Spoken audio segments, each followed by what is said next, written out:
نماز گزاران محترم، حاضرین گرامی، آپ حضرات کی خدمت میں اس سے پہلے جب جمعہ کے خطبے کو خطاب کرنے کا موقع ملا تھا تو میں نے آپ کی خدمت میں عرض کیا تھا تزکیہ نفس کے تعلق سے چند باتیں آپ کی خدمت میں پیش کی تھی، اور آج کوشش ہے کہ اس کے بعد کچھ باتیں، دو چار باتیں، اور خاص کر کے جو مخصوص تاریخ گزری ہے اس کو ساتھ میں لیتے ہوئے جو امام حسن عسکری علیہ السلام کی ولادت تھی اس کو مد نگاہ رکھتے ہوئے آپ کی خدمت میں چند باتیں عرض کروں۔ عزیزان گرامی، آپ دیکھیں یہ جو نبی آیت ہے اس سورہ کی، سورہ جمعہ کی، اس میں پروردگار عالم ارشاد فرما رہا ہے یا ایھا الذین آمنوا، اے ایمان لانے والوں، اذا نودی للصلاۃ، جب تمہیں پکارا جائے، جب تمہیں آواز دی جائے نماز کے لیے، فاسعوا الی ذکر اللہ، تو تم جلدی کرنا۔ آپ دیکھیں قرآن نے اور اسلام نے اور پیغمبر گرامی نے ہمیشہ جلد بازی سے منع کیا ہے، لیکن نماز کے لیے کیا فرما رہے پیغمبر؟ خدا کیا کہہ رہا ہے؟ فاسعوا الی ذکر اللہ، نہیں تم سرعت کرنا، جلدی کرنا، کہاں؟ الی ذکر اللہ، اللہ کے ذکر کی طرف، یعنی نماز جمعہ کے لیے تم جلد بازی کرنا اور فوراً پہنچنا مسجد کی طرف۔ اب آپ ایک مثال میں یہاں پر رک کر کے آپ کی خدمت میں عرض کروں۔ آپ کی اس بستی میں، جبلہ میں، اگر یہ اعلان ہو جائے کہ اس جمعہ آیت اللہ سیستانی تشریف لا رہے ہیں اور آپ حضرات کو یہ موقع ہے کہ آپ ان کی دستبوسی کریں، ان کی زیارت کریں، ان کا دیدار کریں، آپ بتائیے آپ کی اس مسجد میں کتنا مجمع ہوگا؟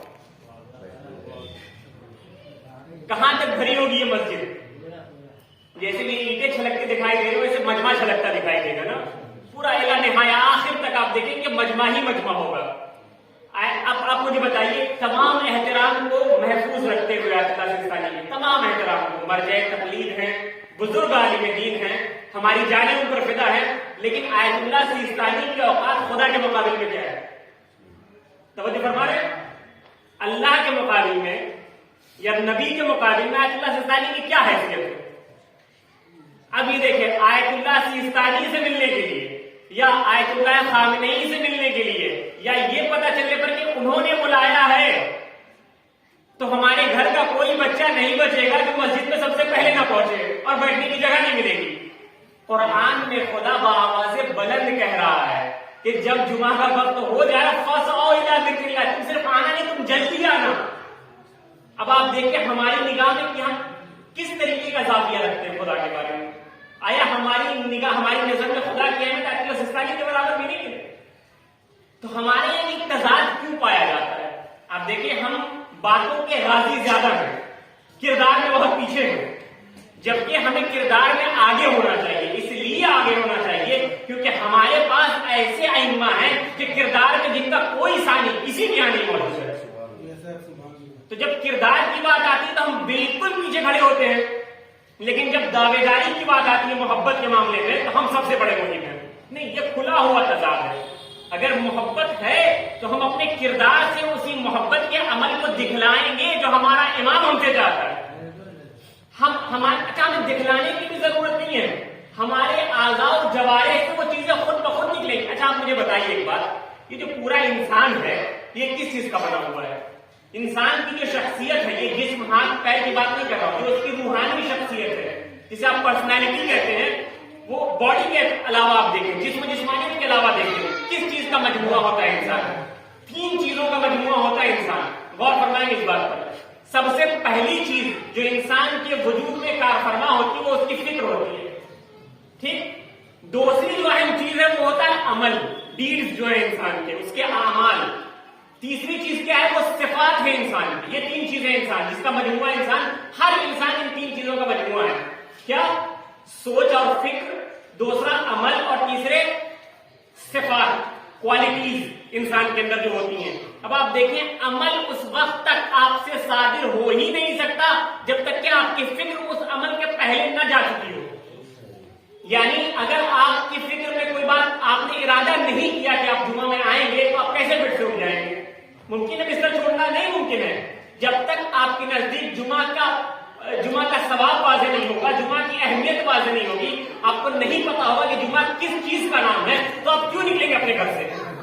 ٹھیک؟ تو کوئی بھی عمل اگر آپ کے بدن سے آپ کے وجود سے ظاہر ہو رہا ہے، مطلب یہ ہے کہ سوچ پہلے ہے اور عمل بعد میں ہے. توجہ فرما رہے ہیں؟ تو سوچ کا صحیح ہونا بہت ضروری ہے. اب آپ دیکھیں ہمارے یہاں جو بڑا المیہ ہے، سب سے بڑا المیہ یہ ہے کہ ہمارے یہاں عمل پر زیادہ نگرانی کی جاتی ہے، سوچ پر کسی کی نظر نہیں. یعنی مار پیٹ کے کیسے بھی بچے کو مسجد بھیج دینا ہے نہیں، اس کی فکر کو آپ کو درست کرنا ہے، بعد میں مسجد لانا ہے. آپ کو پہلے اس کا ٹھیک ہے، جب بچہ تھا تنظیم المکاتب میں پڑھتا تھا اس نے رٹ لیا اللہ ایک ہے. اب آپ کو بتانا ہے اس کو کہ اللہ کیوں ایک ہے اور اللہ دو کیوں نہیں ہو سکتا، اور دو ہوگا تو کیا فساد لازم آئے گا. تو بچپن کے لیے ٹھیک ہے کہ آپ جزئی معلومات حاصل کر لے رہے ہیں، تھوڑی تھوڑی تعریفیں ہر چیز کی پتا کر لی آپ نے، لیکن جیسے آپ بالغ ہوتے ہیں، آپ باشعور ہوتے ہیں، آپ صاحب عقل ہوتے ہیں، آپ کے اوپر لازم ہے خود آپ کے اوپر اور جو آپ کے بچے ان کے اوپر بھی لازم ہے کہ آپ خود انہیں سکھائیں کہ بھائی جو تم اللہ کو ایک مان رہے ہو یا نبی کا آنا تم سمجھتے ہو کہ لازم ہے اور پیغمبر خاتم النبیین ہے، اور کیسے خاتم النبیین ہے، تو یہ ساری چیزیں ہمیں واضح کرنی ہے. کیوں؟ اچھا اب بات کیا ہوگی، معاملہ کب خراب ہو جائے گا؟ صرف ہم یہ چیزیں رٹی ہوئی ہیں، اگر کوئی ہمارے سامنے سوال کر لیتا ہے تو ہم اپنے مذہب کا دفاع نہیں کر پائیں گے. کوئی ہم سے کہے گا کہ تمہارا مذہب سب سے اچھا کیوں، ہمارے پاس جواب ہونا چاہیے ہمارا مذہب سب سے اچھا کیوں. یعنی یہ صرف روٹین نہیں بنی ہوئی، جیسے ہم کھانا کھاتے ہیں، ناشتہ کرتے ہیں، سوتے ہیں، ویسے آگے کے نماز بھی پڑھتے ہیں. نہیں، نماز ہم اس لیے پڑھتے ہیں کیونکہ ہمارے پیغمبر نے فرمایا الصلاۃ معراج المومن، نماز مومن کی معراج ہے. ہم بلندی حاصل کرنے کے لیے نماز پڑھتے ہیں، ایسے ہی نماز نہیں پڑھتے. تو سب سے پہلے ضرورت اس بات کی ہے کہ ہم اپنی فکر کو درست کریں. اور آپ دیکھیں، میں بزرگوں سے بڑی ہی معذرت کے ساتھ عرض کروں گا، ہمارے ایک بڑی قباحت ہے، میں پھر ایک بات کہہ رہا ہوں کہ بزرگوں سے معذرت کے ساتھ عرض کروں گا، والدین ہمارے یہاں چاہے جیسے ہوں، والدین ہمارے یہاں چاہے جیسے، میں مثال نہیں دے رہا ہوں، لیکن بچے کو چاہیں گے کہ وہ آیت اللہ سستانی بن جائے. یعنی ہم خود دشنام میں پھنسے ہوئے ہیں، ہم خود غلط بیانی کرتے ہیں، لیکن ہمارے بیٹے کے منہ سے کوئی غلط لفظ نہ نکلنے پائے. نہیں ہوتا یہ. بچہ جو دیکھے گا وہی سیکھتا ہے. آپ کے سامنے نہیں بولے، آپ کے ڈر سے، احترام میں نہیں، آپ کے سامنے آپ کے ڈر سے نہیں بولے گا، لیکن وہ وہی سیکھ رہا ہے، اس کی سوچ وہی بن رہی ہے. جب اپنے دوستوں کے ساتھ ہوگا، ایسے لوگوں کی کمپنی میں ہوگا کہ جس سے اس کو خطرہ نہیں، تو وہ وہی زبان بولے گا، اس نے سیکھا ہے، کیونکہ اس کی سوچ میں وہ زبان کار فرما ہے، اس کی سوچ اسی پر بنی ہوئی ہے. تو عزیزان گرامی، ہمیں سب سے پہلے جو چیز ٹھیک کرنی ہے وہ سوچ کو ٹھیک کرنا ہے، فکر کو بنانا ہے. اور جب فکر میں باریکی آ جائے گی، فکر میں اچھی بناوٹ آ جائے گی، تو عمل خود بخود نکھرتا ہوا نظر آئے گا. تو ہمیں ڈنڈے مارنے کی ضرورت نہیں پڑے گی کسی کو. اور آپ دیکھیں قرآن مجید میں خدا نے کیا فرمایا پیغمبر اسلامی کے متعلق،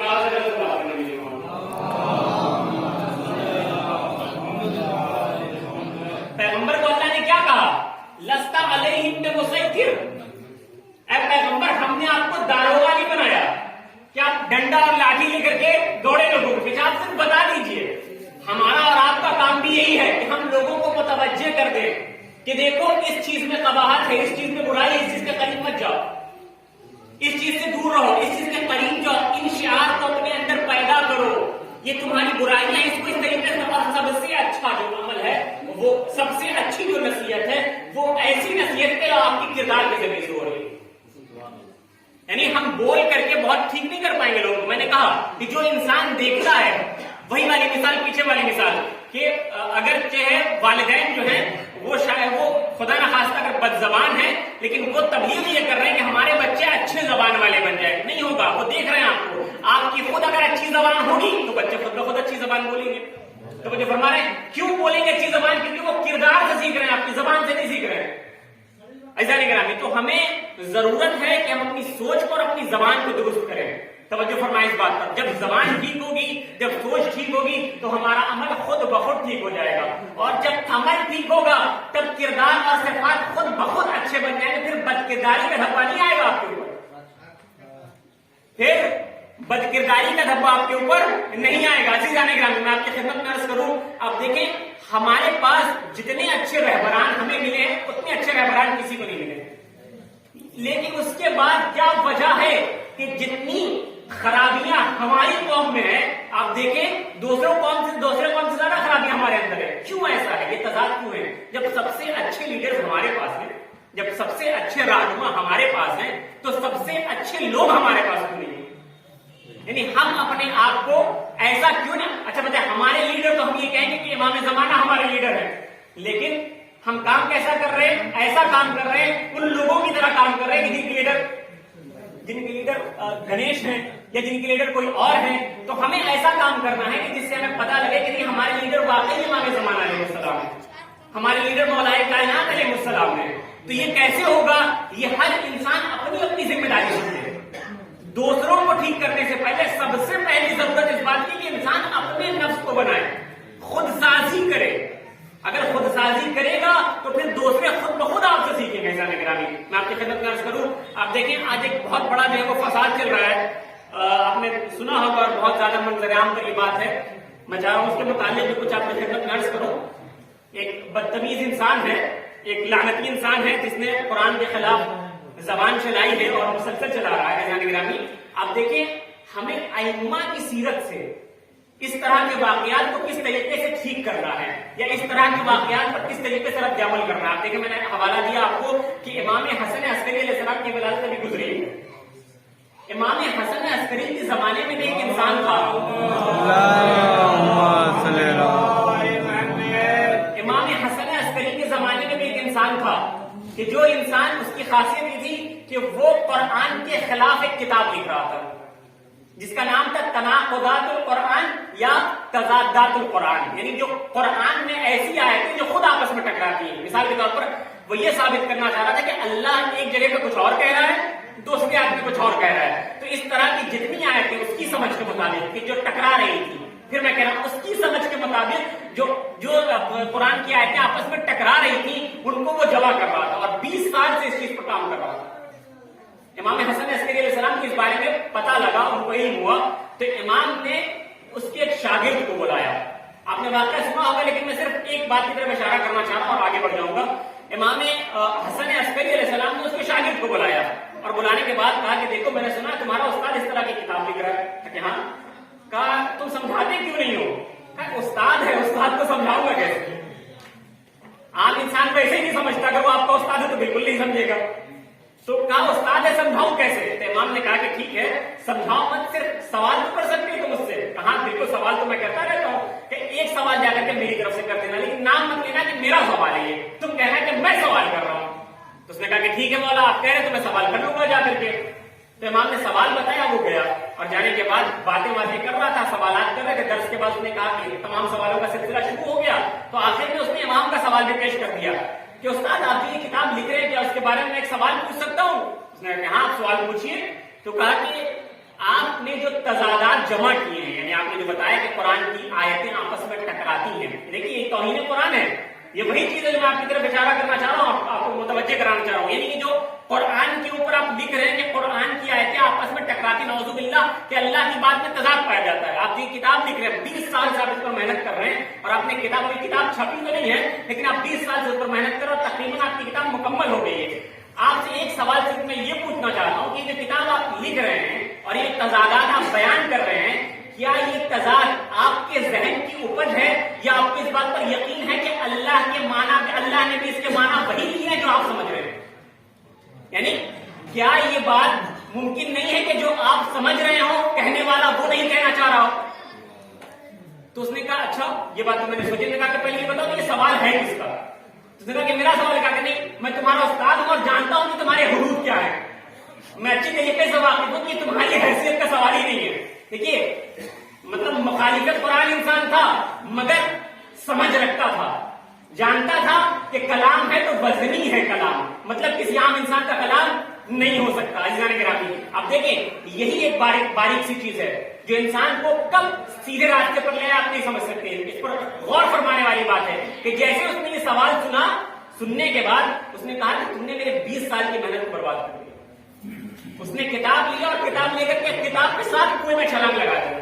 لوگوں نے نکال دیا اس کو، وہ تو بچ گیا لیکن کتاب نہیں بچی. کہا میں نے اپنی عمر کا 20 سال، عمر کے 20 سال جس میں گزار دیے وہ اب میرے کسی مصرف کا نہیں ہے. کہا یہ بات بالکل درست ہے، ضروری نہیں کہ جو خدا کہنا چاہ رہا ہو وہی میں سمجھ رہا ہوں. ایسا نگرانی. اب آپ دیکھیں اس واقعے کو میں نے اس لیے یہاں پر نقل کیا ہے کہ آپ دیکھیں کہ جو لوگ قرآن پر اعتراض کر رہے ہیں, اچھا امام چاہتے تو کیا کسی اور طریقے سے جواب نہیں دے سکتے تھے؟ امام چاہتے تو کسی اور زاویے سے اس کو جواب نہیں دے سکتے تھے؟ نہیں, امام نے ہمیں دیکھنا ہے کہ امام نے اس طرح کے حالات میں کون سا راستہ اپنایا.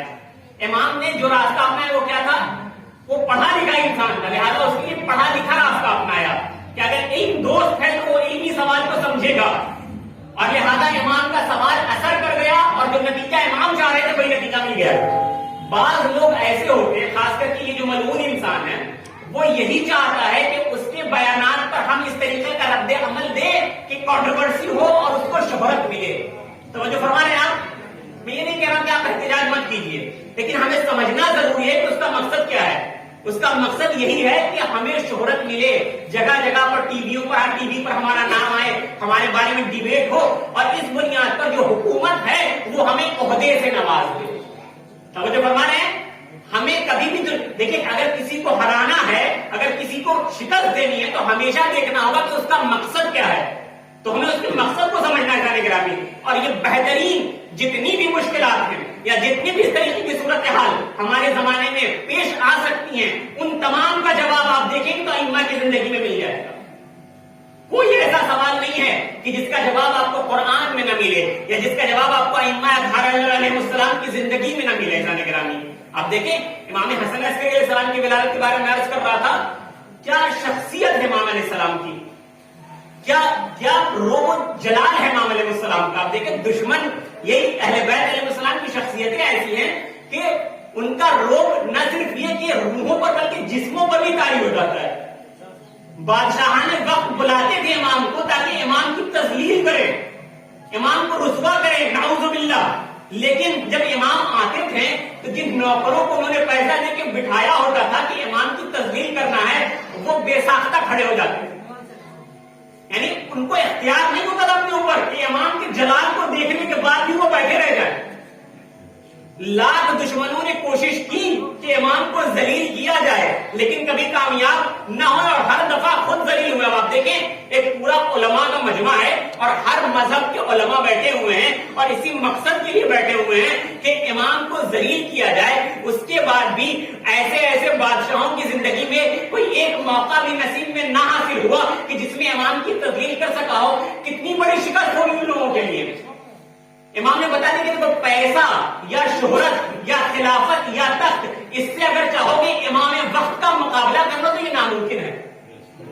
امام وقت کا مقابلہ یہ تخت و تاج سے نہیں ہونے والا. یہ تمہاری فوج, یہ جو فوجی چھاونی ہے, اب دیکھیں جہاں امام حسن عسکری علیہ السلام کو رکھا گیا تھا وہ پوری فوجی چھاونی تھی, اس لیے اسی بنیاد پر امام کا لقب ہے عسکری, عسکر فوج کو کہتے ہیں. امام کو ایسی جگہ پر رکھا گیا تھا, پہلے تو قید میں رکھا گیا.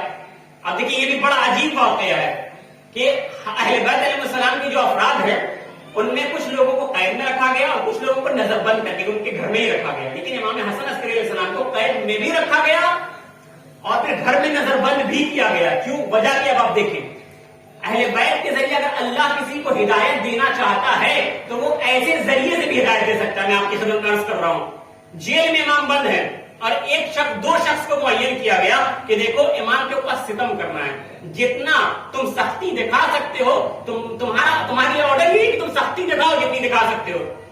اب کچھ دنوں کے بعد جب بادشاہ حال لینے کے لیے پہنچا کہ بھائی کیا ہوا, کتنی سختی کی امام کے اوپر, تو کیا دیکھتے ہیں کہ جو دو لوگوں کو میں نے معین کیا تھا, جن دو لوگوں کو کہ امام پر سختی کرنی, وہ تو شیعہ ہو گئے, وہ تو مومن ہو گئے, وہ تو امام کی خدمت چلے گئے. کچھ آخر ماجرا کیا ہے, تمہیں کس لیے بھیجا ہے, تم کیا کر رہے ہو. اب آپ دیکھیں میں نے کیا کہا, آپ سوچ بدلیں, عمل خود بخود بدلے گا. جب عمل میں جلوہ ہوگا, عمل میں روشنی ہوگی, تو آپ دیکھیں تاریکی بڑی سے بڑی ہو, لیکن عمل, اچھے عمل کی جو روشنی ہوتی ہے وہ بڑی سے بڑی تاریکی کا سینہ پھاڑ سکتی ہے. اب وہ آ کر کے کیا دیکھتا ہے کہ امام کے پیچھے یہ لوگ نماز پڑھ رہے ہیں, امام کے دین پر چل رہے ہیں. مجھے کیا ہوا, آپ نے تو کہا تھا ظلم کرنے کے لیے, مگر کیا بتائیں ایسے شخص پر ہم کیسے ظلم کر سکتے ہیں جو دن بھر روزہ رکھتا ہے اور رات بھر عبادت کرتا ہے. اصلی تعریف وہی ہے جو دشمن کی زبان سے نکلے, جو دن بھر روزے رکھتا ہے اور رات بھر عبادتیں کیا کرتا ہے. ہم اس پر ظلم کیسے کریں, ہم اس پر ستم کیسے کریں, ہم اس کو اذیت کیسے دیں, یعنی اس سے ٹکرانا یا اس پر اذیت ڈالنا گویا ایسے ہے کہ ہم خدا کے مقابلے آ جا رہے ہیں. عزیزان گرامی آپ دیکھیں امام علیہ السلام نے حتیٰ کہ قید میں ہم کیا ہوتا ہے, ہم دیکھیں آپ فرق دیکھیں یہاں پر ہمارے اور ہمارے ائمہ ہمارے لیڈرز میں کیا فرق ہے. ہمارے اندر یہ ہے کہ جب ہم مصیبتیں آتی ہے تو ہم دیندار تھوڑے کم ہو جاتے ہیں. توجہ فرمائیں اس بات پر, یعنی جب ہم پر مصیبتیں آتی ہیں تو ہم تھوڑے کم دیندار ہو جاتے ہیں اور یہ کوشش کرتے ہیں کہ جب مصیبتیں ٹل جائیں گے تو تھوڑا زیادہ دیندار ہو جائیں گے. دینداری میں ایسا کوئی راستہ نہیں کہ آپ تھوڑے کم اور تھوڑے زیادہ ہو جائیں. تو جو ہمارے بیمار ہو گئے کوئی بات نہیں, ابھی نماز نہیں پڑھ رہے ہیں, سردی زیادہ ہے دوپہر میں صبح کی نماز پڑھ لیں گے, تھوڑے سے کم دیندار ہو گئے, گرمی میں جلدی اٹھ گئے تو بہت زیادہ دیندار ہو گئے. ایسا ہمارے یہاں معاملہ ہے. لیکن اہل بیت کا ایسا معاملہ نہیں ہے. مولا علی فرماتے سب سے عزیز تر جو کام ہے میرے نزدیک وہ ہے گرمی کا روزہ اور سردی کی فجر کی نماز. افضل الاعمال احمدها, حدیث سنے کہ افضل الاعمال احمدها, سب سے بہترین اور فضیلت والا عمل وہ ہے کہ جس میں سختی زیادہ ہے. جس میں سختی زیادہ ہے اس میں ثواب بھی زیادہ ہے. عزیزان گرامی تو آپ دیکھیں کہ جب بھی آپ کو چننا ہے کہ آپ عمل کون سا کرنا چاہ رہے ہیں تو آپ سب سے سخت والا عمل چنیے اپنے لیے. مسجد جانے میں تکلیف ہے, گھر میں نماز پڑھے نہیں, اگر آپ کو مسجد جانے میں سختی لگے تو آپ ضرور وہ عمل چنیں تاکہ آپ کو ثواب زیادہ سے زیادہ مل سکے. اور اس زمانے میں ہماری سب سے بڑی ذمہ داری ہے جو ہم بھول چکے ہیں, بہت کچھ بیان کرنا تھا لیکن وقت تمام ہو رہا ہے. سب سے بڑی جو ہماری زندگی ہے جو ہم بھول چکے ہیں, ہماری جو ذمہ داری جو ہم بھول چکے ہیں وہ اپنے وقت کے امام کو یاد کرنا ہے. ہم گویا اس طریقے سے ناشنا ہے کہ ہمیں اپنے وقت کا امام یاد ہی نہیں ہے. آپ دیکھیں ایک گھر سے اگر کوئی انسان چلا جاتا ہے, اگر غائب ہو جائے, انتقال نہ کرے, آپ سوچیں تو ایک آس بندی ہوتی ہے نا, ہمیشہ ذہن آپ کا بار بار جاتا ہے نا آخر کہاں چلا گیا, ہو سکتا ہے آج آ جائے. لیکن دن میں 1 2 بار 3 بار آپ ضرور سوچتے ہیں اپنے اس کھوئے ہوئے فرد کے لیے کہ جو آپ کے گھر سے غائب ہو گیا ہے. لیکن نہ صرف یہ کہ وہ ہمارے گھر کا فرد ہے, امت کا باپ ہے, وہ ہمارا ولی ہے, ہمارا سرپرست ہے. آج وہ ہمارے بیچ نہیں ہے. ہم میں سے کتنے ایسے ہیں کہ جن کو فرق پڑتا ہے, جن کو کوئی مشکل ہے. ہم میں سے کتنے ایسے ہیں کہ جو امام کے لیے دعا کرتے ہیں, امام کے لیے مناجات کرتے ہیں, امام کے لیے صدقہ نکالتے ہیں, امام کو اپنی دعا, ان کی صحت یابی کی آپ دعا کرتے ہیں. ہم میں سے کتنے ایسے ہیں. ہماری سب سے بڑی مصیبت یہ ہے کہ ہم اپنے ولی کو, اپنے سرپرست کو بھول گئے. اور اس سے بڑی ندامت اور اس سے بڑی بے وقوفی کچھ نہیں ہو سکتی ہمارے لیے. جو امت اپنے ولی کو بھول جائے اس امت کے لیے کبھی فلاح کا دروازہ نہیں کھل سکتا. تو جتنے زیادہ آپ اپنے ولی سے قریب ہوں گے, آپ اپنے امام سے قریب ہوں گے, اتنا ہی زیادہ آپ کامیابی کی راہ پر گامزن ہیں. عزیزان گرامی بس میں اپنی بات تمام کر رہا ہوں اور انشاءاللہ پھر کبھی موقع ملا تو آپ کی خدمت میں عرض کروں گا. بس آخری 1 2 بات 1 2 منٹ میں آپ کی خدمت میں جلدی سے عرض کر دوں. عزیزان گرامی آپ دیکھیں میں آپ کی خدمت میں عرض کر رہا تھا کہ سوچ کو سدھارنا, پھر میں آخر میں ریپیٹ کروں کہ سوچ کو سدھارنا سب سے ضروری اور سب سے اہم کام ہے. کہ بچوں کو بھی اگر آپ تبلیغ کر رہے ہیں تو کوشش کیجیے کہ اپنے عمل کے ذریعے سے وہ کام خود آپ ان کو کر کے دکھائیں, تب وہ آپ کو دیکھیں گے کرتے ہوئے تو زیادہ اس پر عمل کریں گے بنسبت کہ ہم ان کو زبان سے بولیں. آپ دیکھیں اس کی بنیاد پر جو چینج ہم دیکھنا چاہتے ہیں واقعی صرف ایک ہی ذریعے سے مل سکتا ہے ہم کو. وہ یہی ذریعہ ہے کہ آپ اپنے عمل کے ذریعے سے لیڈ کریں. اور یہ ہم سب کی ذمہ داری ہے کہ ہم آگے بڑھیں اور اس راستے میں آ کر کے اپنے امام زمانہ کو خوش کریں اور بتائیں کہ مولا دیکھیے آپ کے لیے آپ کے دین کی تبلیغ کر رہے ہیں اور ہم چاہتے ہیں کہ ہم دین کی تبلیغ کریں اور آپ آ جائیں اور ہمیں اپنے ناصروں میں شمار کر لیں, ہمیں اپنے چاہنے والوں میں شمار کر لیں. ذات گرامی صلوات پڑھیں جن کے محمد والے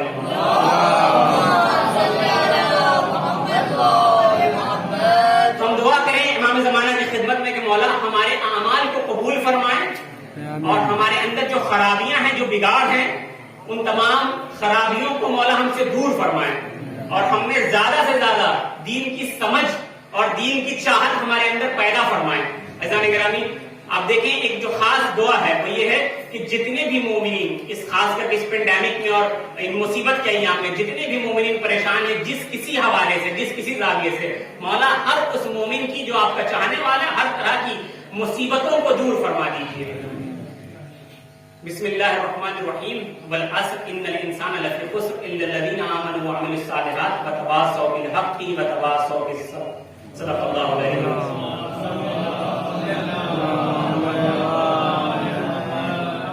Allah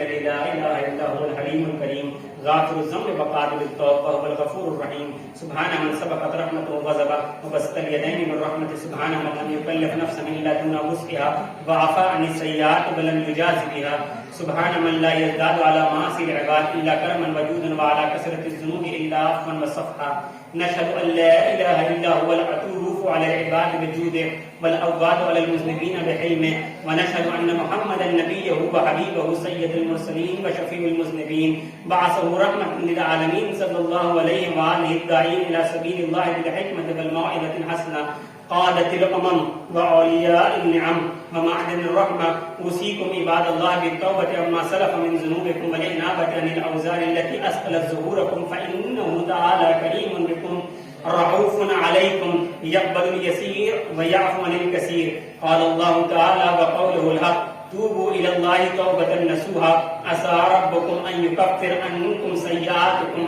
ويدخلكم جنات تجري من تحتها الأنهار وقال قل يا عبادي الذين أسرفوا على أنفسهم لا تقنطوا من رحمة الله إن الله غفور إن الله يغفر الذنوب جميعا إنه هو الغفور الرحيم ألا قد أمركم الله في محكم كتابه بالصلاة على نبيه وحبيبه فقال تعليما لكم وتشريفا لصفيه إن الله وملائكته يصلون على النبي يا أيها الذين آمنوا صلوا عليه وسلموا تسليما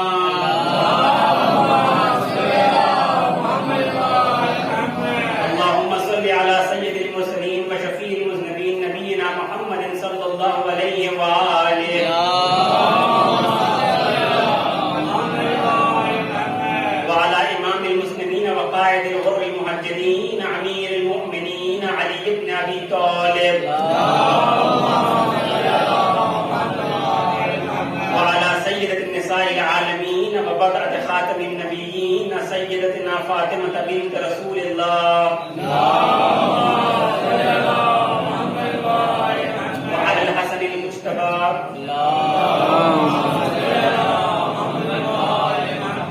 والحسين الشهيد بكربلاء وعلي بن الحسين ومحمد بن علي وجعفر بن محمد وموسى بن جعفر وعلي بن موسى ومحمد بن علي وعلي بن محمد والحسن بن علي عليهم الصلاة والسلام